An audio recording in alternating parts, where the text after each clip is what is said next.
The life will become superstitious if you do that. If, suppose, every time your child becomes ill and some ignorant woman suggests that this child has he's been targeted by an evil eye, then what is the answer? The answer is, all right, if the evil eye has produced some physical effect, we'll try to counter that by medicine, by treating the child. And when you start doing it, the child will be cured. You understand? Yeah. So that would in fact prove that it was not an evil eye. It was just some mishap which resulted in the child's illness. And again, if suppose you are convinced that it was after all evil eye, it was not caused by any physical instrument or physical means, then what is the answer? The answer is you should pray, you should say La hawla wa la quwwata, you should seek refuge with Allah, say A'udhu billahi minash shaitanir rajeem, and the evil thoughts will be dispelled. And of that also we have a proof in the Holy Quran, in the same incident which I referred to, the bout between Moses and the magicians. He didn't exert any mental pressure upon them. He didn't even try to influence them through the power of his mind. He himself was so scared. How could he counter that influence by his superior will?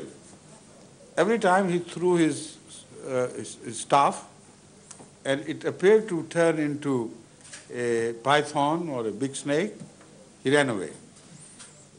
That was his mental power. So when such a person, as weak as Moses was, in his resolution and bravery, every time God had to tell him, no, don't run away, please stop, stay, I am with you. Then what worked for him? What was that? It was God's superior power. So God has already shown you. If I can do it for one person, I can do it for another person too. Only you have to beseech me, you have to come to seek my help and seek my refuge. So that is the only thing permissible to a Muslim, to seek Allah's refuge and forget about the other things. Otherwise you will live in a world of superstition from which you will never be able to extricate yourself. Okay? Exactly.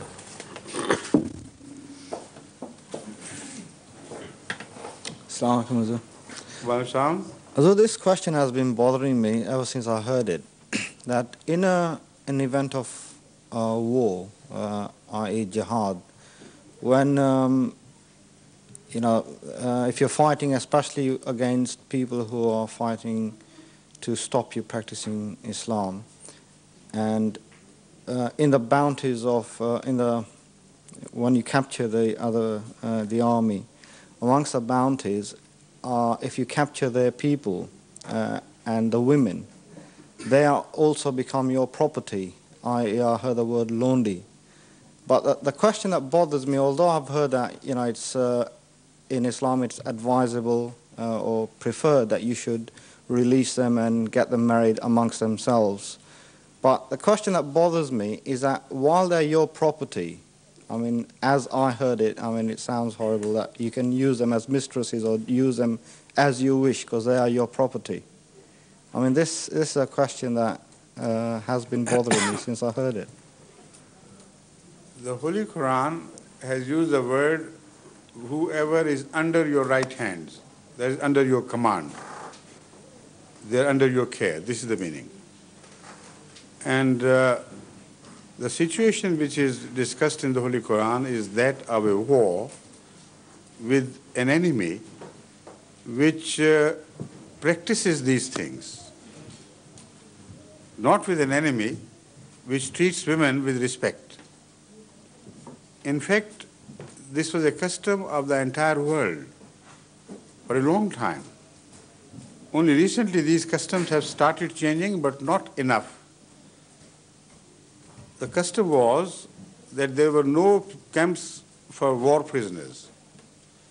and the prisoners were distributed to the soldiers who became victorious or who won a temporary victory over the enemy and got some prisoners, among them women as well. Now the enemy or the warring parties, both of them, they, according to the established custom, treated these women as their real property. They could do anything to do them, whatever they like. But instead of handing them over to the wolves pack, only they were handed over to one person, so that at least he doesn't go beyond certain limits to do bad things to a person.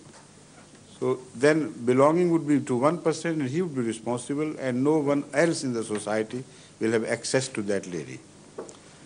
Now, if this is done by the enemy, and if it is not done by the Muslim party involved with some enemy, then the ladies of the non-believers who already have a very low moral standard, they'll be treated with deep respect like they're ladies.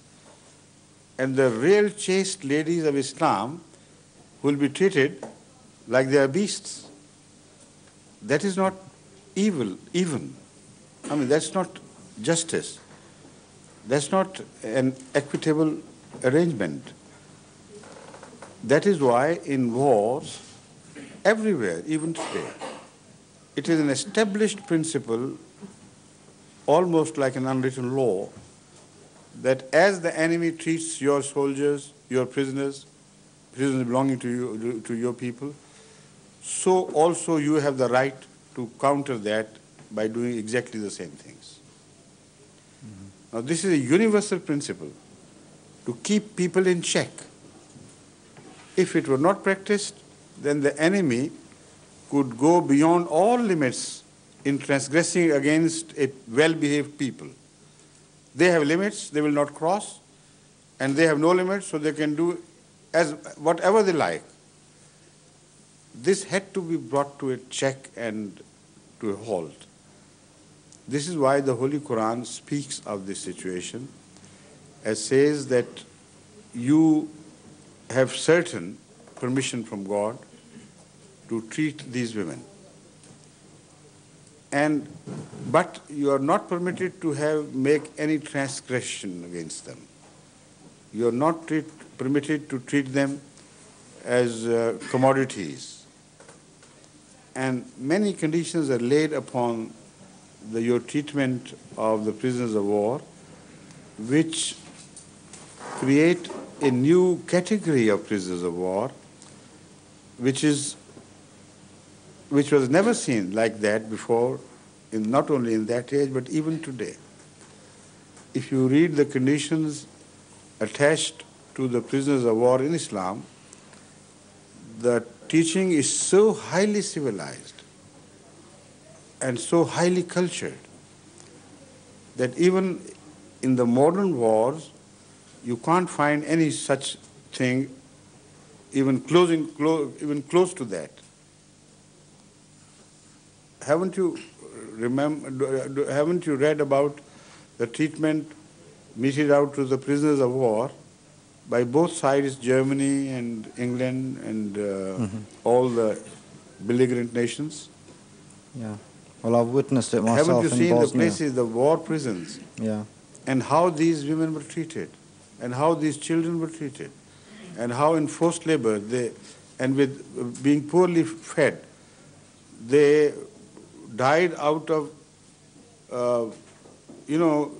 gradually killing hunger, which would not kill them suddenly, but it was a lingering torture by hunger.